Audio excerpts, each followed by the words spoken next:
हरिधन जेठ की दोपहरी में ऊख में पानी देकर आया और बाहर बैठा रहा।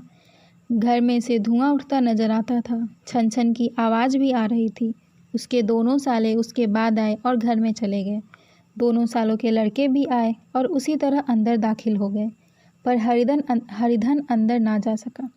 इधर 1 महीने से उसके साथ यहाँ जो बर्ताव हो रहा था, और विशेषकर कल उसे जैसी फटकार सुननी पड़ी थी, वह उसके पाँव में बेरियां सी डाले हुए थी। कल उसकी सास ही ने तो कहा था, मेरा जी तुमसे भर गया है, मैं तुम्हारी ज़िंदगी भर का ठेका लिए बैठी हूँ क्या। और सबसे बढ़कर अपनी पत्नी की निष्ठुरता ने उसके हृदय को टुकड़े टुकड़े कर दिए थे। वह बैठी यह फटकार सुनती रही, पर एक बार तो उसके मुंह से ना निकला, अम्मा तुम क्यों इनका अपमान कर रही हो। बैठी गट गट सुनती रही। शायद मेरी दुर्गति पर खुश हो रही थी। इस घर में वह कैसे जाए? क्या फिर वही गालियाँ खाने, वही फटकार सुनने के लिए? और आज इस घर में जीवन के 10 साल गुजर जाने पर यह हाल हो रहा है। मैं किसी से कम काम करता हूँ? दोनों साले मीठी नींद सोए रहते हैं और मैं बैलों को पानी देता हूँ, छांटी काटता हूँ। वहाँ सब लोग पल पल पर चिलम पीते हैं। मैं आंखें बंद किए अपने काम में लगा रहता हूँ। शाम में घर वाले गाने बजाने चले जाते हैं। मैं रात तक गाय भैंस दूहता रहता हूँ। उसका यह पुरस्कार मिल रहा है कि कोई खाने को भी नहीं पूछता। उसकी पत्नी घर में से डोल लेकर निकली और बोली, जरा इसे कुएं से खींच लो, एक बूंद पानी नहीं है। हरिधन ने डोल लिया और कुएं से पानी भर लाया। उसे जोर से भूख लगी हुई थी। समझा अब खाने को बुलावा आवेगा, मगर पत्नी डोल लेकर अंदर गई तो वहीं की वहीं रह गई। हरिधन थका मांदा पड़ा रहा। अचानक उसकी पत्नी गुमानी ने आकर उसे जगाया। हरिधन ने पड़े पड़े कहा, क्या है, क्या पड़ा भी ना रहने दोगी, या और पानी चाहिए? गुमानी कटु स्वर में बोली, गुर्राते क्या हो, खाने को तो बुलाने आई हूँ। हरिधन ने देखा उसके दोनों साले और बड़े साले के दोनों लड़के भोजन किए चले आ रहे हैं। उसकी देह में आग लग गई। मेरी अब यह नौबत पहुंच गई है कि इन लोगों के साथ बैठकर खा भी नहीं सकता। ये लोग मालिक हैं, मैं इनकी जूठी थाली चाटने वाला हूँ। मैं इनका कुत्ता हूँ जिसे खाने के बाद एक टुकड़ा रोटी डाल दी जाएगी।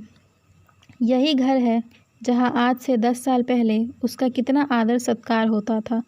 साले गुलाम बने रहते थे, सास मुंह जोहती रहती थी, पत्नी पूजा करती थी। तब उसके पास रुपए थे, जायदाद थे। अब वह दरिद्र है। उसकी सारी जायदाद को इन्हीं लोगों ने कूड़ा कर दिया। अब उसे रोटियों के लिए भी लाले हैं। उसके जी में एक ज्वाला सी उठी कि इसी वक्त अंदर जाकर सास को और सालों को भिगो भिगो कर लगाए, पर जब्त करके रह गया। परे परे बोला, मुझे भूख नहीं, आज ना खाऊंगा। गुमानी ने कहा, ना खाओगे? मेरी बला से हाँ नहीं तो खाओगे, तुम्हारे ही पेट में जाएगा, कुछ मेरे पेट में थोड़ी ही चला जाएगा। हरिधन का क्रोध आंसू बन गया। यह मेरी पत्नी है जिसके लिए मैंने अपना सर्वस्व मिट्टी में मिला दिया। मुझे उल्लू बनाकर यह सब अब निकाल देना चाहते हैं। वह अब कहाँ जाए, क्या करे? उसकी सास आकर बोली, चलकर खा क्यों नहीं लेते? रूठते किस पर हो? यहाँ तुम्हारे नखरे सहने का किसी में बूता नहीं है। जो देते हो वह मत देना, और क्या करोगे? तुमसे बेटी ब्याही है, कुछ तुम्हारी जिंदगी का ठीका नहीं लिखा है। हरिधन ने मर्माहत होकर कहा, हाँ अम्मा, मेरी भूल थी कि मैं यही समझ रहा था। अब मेरे पास क्या है कि तुम मेरी ज़िंदगी का ठीका लोगी? जब मेरे पास भी धन था तब सब कुछ आता था, अब दरिद्र हूँ, तुम क्यों बात पूछोगी? बूढ़ी सास भी मुंह फुलाकर भीतर चली गई। हरिधन की माता का आज 10 साल हुए देहांत हो गया था। उस वक्त उसका विवाह हो चुका था, पर माँ के मरते ही उसे मालूम हुआ कि वह कितना निसहाय है, जैसे उस पर उसका कोई अधिकार ही ना रहा हो। बहनों के विवाह हो चुके थे, भाई कोई दूसरा था नहीं। बेचारा अकेले घर में जाते भी डरता था। माँ के लिए रोता था, पर माँ की परछाई से डरता था। जिस कोठरी में उसने देह त्याग किया था, उधर वह आंखें तक ना उठाता। घर में एक बुआ थी, वह हरिधन का बहुत दुलार करती थी। हरिधन को अब दूध भी ज़्यादा मिलता, काम भी कम करना पड़ता। बुआ बार बार पूछती, बेटा कुछ खाओगे? बाप भी अब उसे ज़्यादा प्यार करता। उसके लिए अलग एक गाय मंगवा दी। कभी कभी उसे कुछ पैसे भी दे देता कि जैसे चाहे खर्च करे, पर इन मरहमों से वह घाव ना पूरा होता था जिसने उसकी आत्मा को आहत किया था। यह दुलार और प्यार उसे बार बार माँ की याद दिलाता। माँ की घुड़कियों में जो मज़ा था, वह क्या इस दुलार में था? माँ से मांग कर, लड़ कर, ठुनक कर, रूठ कर लेने में जो आनंद था, वह क्या इस भिक्षादान में था? पहले वह स्वस्थ था, मांग कर खाता, लड़ लड़ कर खाता। अब वह बीमार था, अच्छे से अच्छा पदार्थ उसे दिए जाते, पर भूख न थी। साल भर तक वह इस दशा में रहा। फिर दुनिया बदल गई। एक नई स्त्री, जिसे लोग उसकी माता कहते थे, उसके घर में आई और देखते देखते एक काली घटा की तरह उसे संकुचित भूमंडल पर छा गई। सारी हरियाली, सारे प्रकाश पर अंधकार का पर्दा पड़ गया। हरिधन ने इस नकली माँ से बात तक न की, कभी उसके पास गया तक नहीं। एक दिन घर से निकला और ससुराल चला गया। बाप ने बार बार बुलाया, पर उनके जीते जी वह फिर उस घर में ना गया। जिस दिन उसके पिता के देहांत की सूचना मिली, उसे एक प्रकार का ईर्ष्यामय हर्ष हुआ। उसकी आंखों में आंसू की एक बूंद न आई। इस नए संसार में आकर हरिधन को एक बार फिर मातृ स्नेह का आनंद मिला। उसकी सास ने ऋषि वरदान की भांति उसके शून्य जीवन को विभूतियों से परिपूर्ण कर दिया। मरुभूमि में हरियाली उत्पन्न हो गई। सालियों की चुहल में, सास के स्नेह में, सालों की वाक विलास में और स्त्री के प्रेम में उसके जीवन की सारी आकांक्षाएं पूरी हो गई। सास कहती, बेटा तुम इस घर को अपना ही समझो, तुम ही मेरी आंखों के तारे हो। वह उससे अपने लड़कों की बहुओं की शिकायत करती। वह दिल में समझता था, सास जी मुझे अपने बेटों से भी ज़्यादा चाहती है। बाप के मरते ही वह घर गया और अपने हिस्से की जायदाद को कूड़ा करके रुपयों की थैली लिए हुए आ गया। अब उसका दुगना आदर सत्कार होने लगा। उसने अपनी सारी संपत्ति सास के चरणों में अर्पित कर दी। अब तक उसे कभी कभी घर की याद आती थी, अब भूलकर भी उसकी याद ना आती, मानो वह उसके जीवन का कोई भीषण कांड था जिसे भूल जाना ही उसके लिए अच्छा था। वह सबसे पहले उठता, सबसे ज़्यादा काम करता। उसका मनोयोग, उसका परिश्रम देखकर गांव के लोग दांतों तले उंगली दबाते थे। उसके ससुर का भाग बखानते थे, जिसे ऐसा दामाद मिल गया। लेकिन ज्यों-ज्यों दिन गुजरते गए, उसका मान सम्मान घटता गया।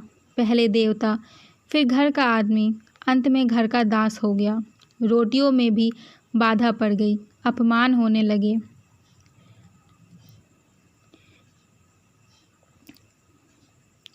अभी उसकी उम्र 25 ही साल की तो थी। इतनी उम्र इस घर में कैसे गुजरेगी? और तो और उसकी स्त्री ने भी आंखें फेर ली। यह उस विपत्ति का सबसे क्रूर दृश्य था। हरिधन तो उधर भूखा प्यासा, चिंता दाह में जल रहा था। इधर घर में सास जी और दोनों सालों में बातें हो रही थी। गुमानी भी हाँ में हाँ मिलाती जाती थी। बड़े साले ने कहा, हम लोगों की बराबरी करते हैं। यह नहीं समझते कि किसी ने उनकी ज़िंदगी भर का बीरा थोड़े ही लिया है।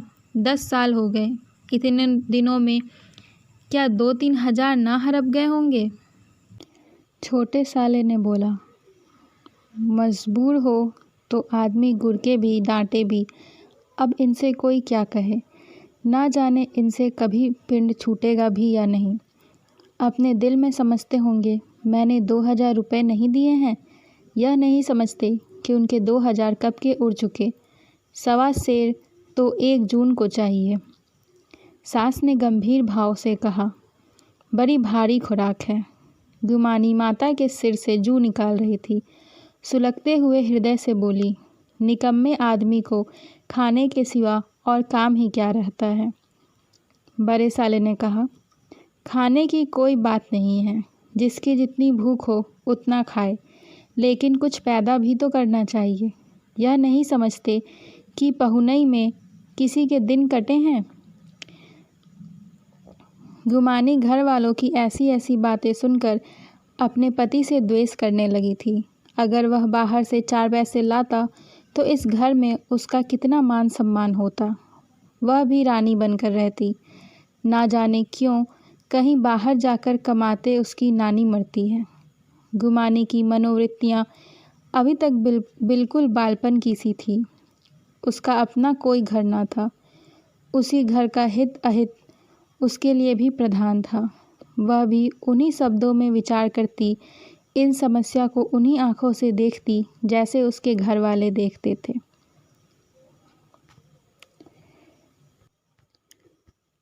हरिधन अभी परा अंदर ही अंदर सुलग रहा था कि दोनों साले बाहर आए और बड़े साहब ने बोला, भैया उठो, तीसरा पहर ढल गया, कब तक सोते रहोगे, सारा खेत पड़ा हुआ है। हरिधन चट उठ बैठा और तीव्र स्वर से बोला, क्या तुम लोगों ने मुझे उल्लू समझ रखा है। दोनों साले हक्के बक्के रह गए। जिस आदमी ने कभी जबान नहीं खोली, हमेशा गुलामों की तरह हाथ बांधकर हाजिर रहा, वह आज अचानक इतना आत्माभिमानी हो रहा है। यह उनको चौंका देने के लिए काफ़ी था। कुछ जवाब ना सूझा। हरिधन ने देखा इन दोनों के कदम उखड़ गए हैं, तो एक धक्का और देने की प्रबल इच्छा को रोक न सका। उसी ढंग से बोला, मेरी भी आंखें हैं, अंधा नहीं हूँ, न बहरा ही हूँ। छाती फाड़ कर काम करूँ और उस पर भी कुत्ता समझा जाऊँ, ऐसे गधे और कहीं नहीं होंगे। अब बड़े साले भी गर्म हो पड़े। तुम्हें किसी ने यहाँ बांध तो नहीं रखा। अब की हरिधन लाजवाब हुआ। कोई बात ना सूझी। बड़े ने फिर उसी ढंग से कहा, अगर तुम यह चाहो कि जन्म भर पाहुने बने रहो और तुम्हारा वैसा ही आदर सत्कार होता रहे, तो यह हमारे बस की बात नहीं। हरिधन ने आंखें निकाल कर कहा, क्या मैं तुम लोगों से कम काम करता हूँ। बड़े साले ने बोला, यह कौन कहता है।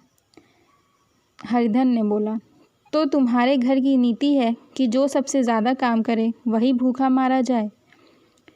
तुम खुद खाने नहीं गए, क्या कोई तुम्हारे मुंह में कौर डाल देता। हरिधन ने ओठ चबाकर कहा, मैं खुद खाने नहीं गया, कहते तुम्हें लाज नहीं आती। नहीं आई थी बहन तुम्हें बुलाने। छोटे साले ने कहा, अम्मा भी तो आई थी, तुमने कह दिया मुझे भूख नहीं, तो क्या करती। सास भीतर से लपकी चली आ रही थी। यह सुनकर बोली, कितना कहकर हार गई, कोई उठे ना तो मैं क्या करूं। हरिधन ने विष, खून और आग से भरे हुए स्वर में कहा, मैं तुम्हारे लड़कों का जूठा खाने के लिए हूँ। मैं कुत्ता हूँ कि तुम लोग खाकर मेरे सामने रूखी रोटी का टुकड़ा फेंक दो। बुढ़िया ने ऐंठ कर कहा, तो क्या तुम लड़कों की बराबरी करोगे। हरिधन परास्त हो गया। बुढ़िया ने एक ही वाक प्रहार में उसका काम तमाम कर दिया।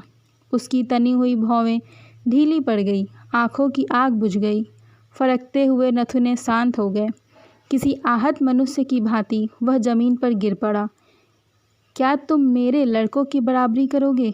यह वाक्य एक लंबे भाले की तरह उसके हृदय में चुभता चला जाता था। न हृदय का अंत था, न उस भाले का। सारे घर ने खाया, पर हरिधन ना उठा। सास ने मनाया, सालियों ने मनाया, ससुर ने मनाया, दोनों साले मनाकर थक गए। हरिधन ना उठा।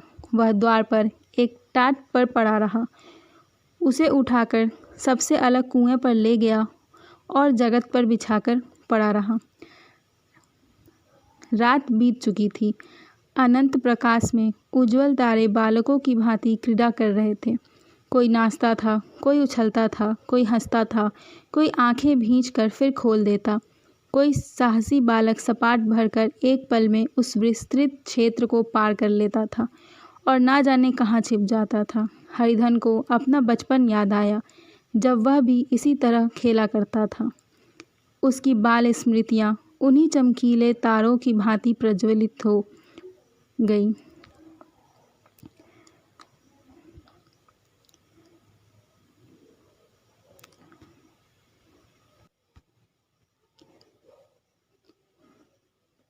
वह अपना छोटा सा घर, वह आम के बाग, वह मैदान जहाँ वह कबड्डी खेला करता था, उसे याद आने लगे।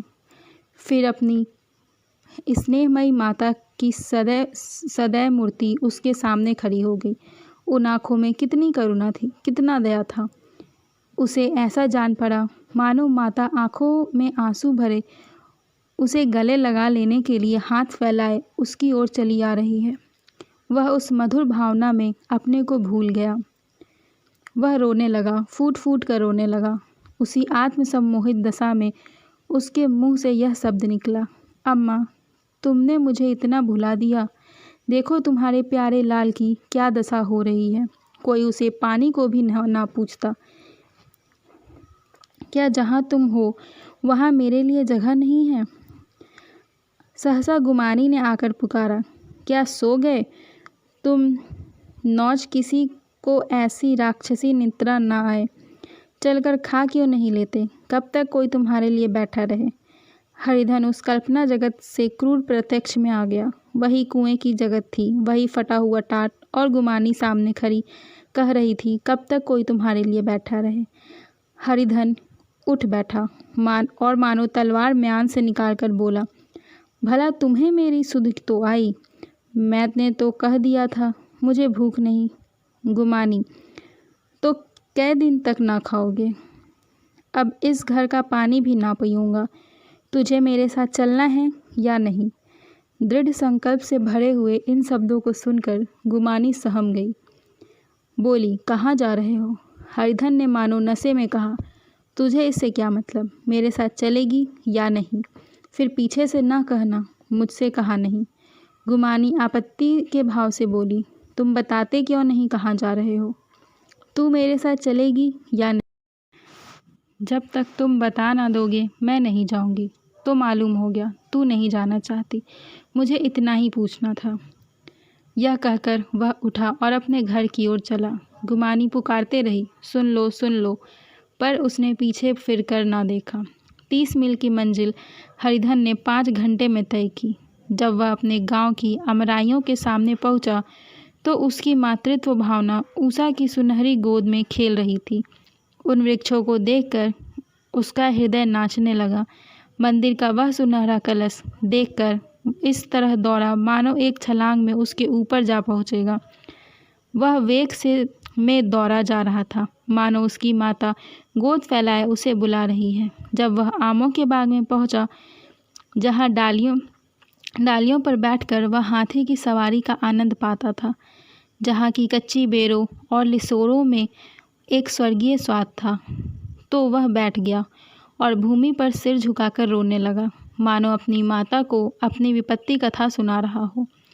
वहाँ की वायु में, वहाँ के प्रकाश में मानो उसकी विराट रूपिणी माता व्याप्त हो रही थी। वहाँ की अंगुल अंगुल भूमि माता के पद चिन्हों से पवित्र थी। माता के स्नेह में डूबे हुए शब्द अभी तक मानो आकाश में गूंज रहे थे। इस वायु और इस आकाश में ना जाने कौन सी संजीवनी थी जिसने उसके शोकार्त हृदय को बालोत्साह से भर दिया। वह एक पेड़ पर चढ़ गया और अधर में आम तोड़ कर खाने लगा। सास के वह कठोर शब्द, स्त्री का वह निष्ठुर आघात, वह सारा अपमान वह भूल गया। उसके पांव फूल गए थे, तलवों में जलन हो रही थी, पर इस आनंद में उसे किसी बात का ध्यान ना रहा। सहसा रखवाले ने पुकारा, वहाँ ऊपर कौन चढ़ा है रे? उतर अभी, नहीं तो ऐसा पत्थर खींच कर मारूंगा कि वहीं डंडे हो जाओगे। उसने कई गालियाँ भी दी। इस फटकार और इन गालियों में इस समय हरिधन को अलौकिक आनंद मिल रहा था। वह डालियों में छिप गया, आम काट काट कर नीचे गिराए और ज़ोर ज़ोर से हंसने लगा।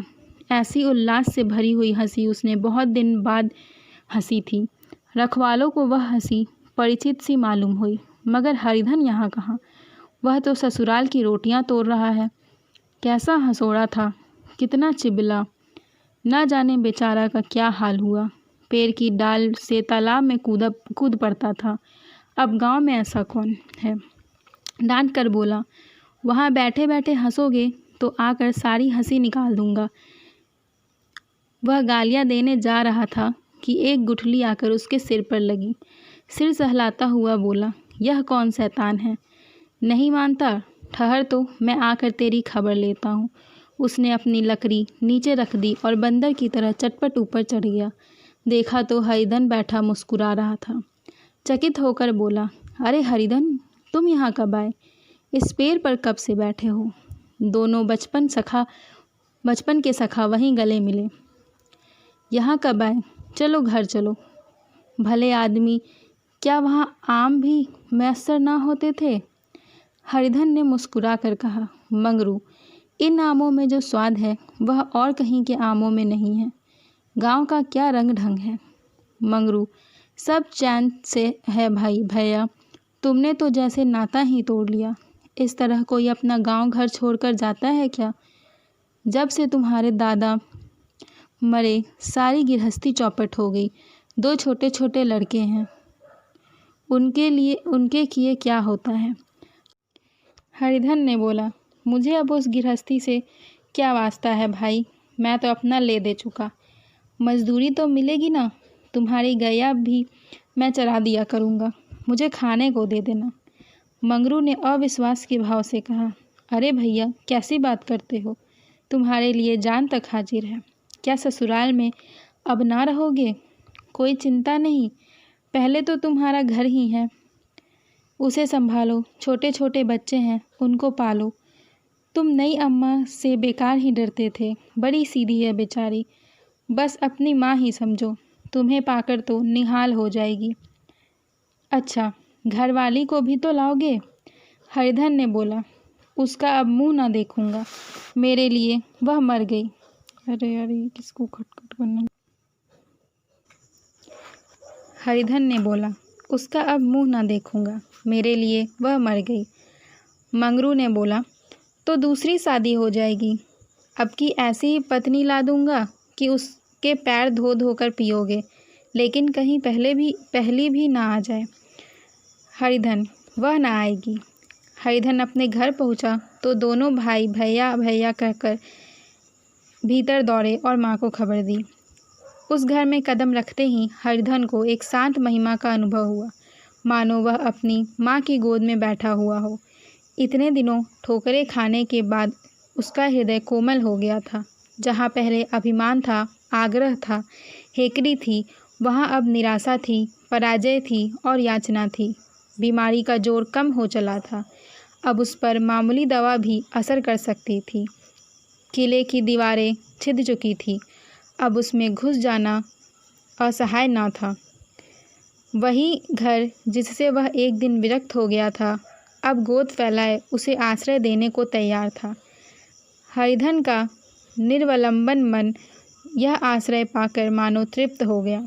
शाम को विमाता ने कहा, बेटा, तुम घर आ गए, हमारा धन भाग।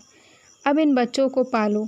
माँ का नाता ना सही, बाप का नाता तो है ही। मुझे एक रोटी दे देना, खाकर एक कोने में पड़ी रहूँगी। तुम्हारी अम्मा से मेरे बहन का नाता है, उस नाते से भी तो तुम मेरे लड़के होते हो। हरिधन की मातृविहल आँखों को विमाता के रूप में अपनी माता के दर्शन हुए। घर के एक एक कोने में मातृ स्मृतियों की छटा चांदनी की भांति छिटकी हुई थी। विमाता का प्रौढ़ मुखमंडल भी उसी छटा में रंजित था। दूसरे दिन हरिधन फिर कंधे पर हल रखकर खेत को चला। उसके मुख पर उल्लास था और आँखों में गर्व। वह अब किसी पर आश्रित नहीं था, आश्रयदाता था। किसी के द्वार का भिक्षुक नहीं, घर का रक्षक था। एक दिन उसने सुना गुमानी ने दूसरा घर कर लिया। माँ से बोला, तुमने सुना काकी, गुमानी ने घर कर लिया। काकी ने कहा, घर क्या कर लेगी, ठट्ठा है, बिरादरी में ऐसा अंधेर, पंचायत नहीं अदालत तो है। हरिधन ने कहा, नहीं काकी, बहुत अच्छा हुआ। ला महावीर जी को लड्डू चढ़ाऊं। मैं तो डर रहा था कहीं मेरे गले ना आ पड़े। भगवान ने मेरी सुन ली। मैं वहाँ से यही ठान कर चला था, अब उसका मुँह ना देखूँगा।